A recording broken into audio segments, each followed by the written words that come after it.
প্রবাসে একটা জিনিস ভালো লাগে কি, ডিউটির শেষে মানে যে সবাই মিলে খাওয়া দাওয়া চলে, এই যে পাবলিক, ওরে বাপরে এরা দুটো এত মানুষ কে, এদের কিন্তু দাওয়াত করে আনছি, ওরে বা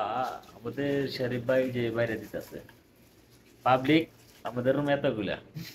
এই হচ্ছে আমাদের পাবলিক, সবাই বসে গেছে, এই যে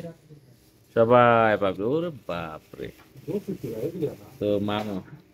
সবাই তো দেয় খিদা খাওয়া দিলে তো দেয়। এই যে খাওয়া, গরিবদের খাবার কি, এই যে খানা, সালাতা বালাতা, আমাদের পাবলিকের খানা এভাবে হয়, এই যে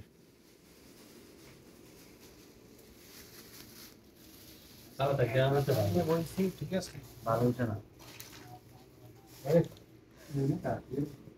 So guys, এখন আমি যদি ভিডিও করি তাহলে এরা কিন্তু সবাই খাই শেষ দিব, তো তার কি কাম আছে আমার ভিডিও কইরা থাক, আমি আগে খাইয়া নই, নইলে আবার পাম না, এরা তার মুখে যেতে, এই যে মুখ চালু হয়েছে, ওই যে মুখ চালু হয়েছে, আমি ভিডিও করতে আছি এরা খাইতে আছে, তো আমার লজ্জা যাইতেছে না, তো ভিডিও থাক, ভিডিও কালকে করবো, দরকার আজকে খানা খাইয়া নই।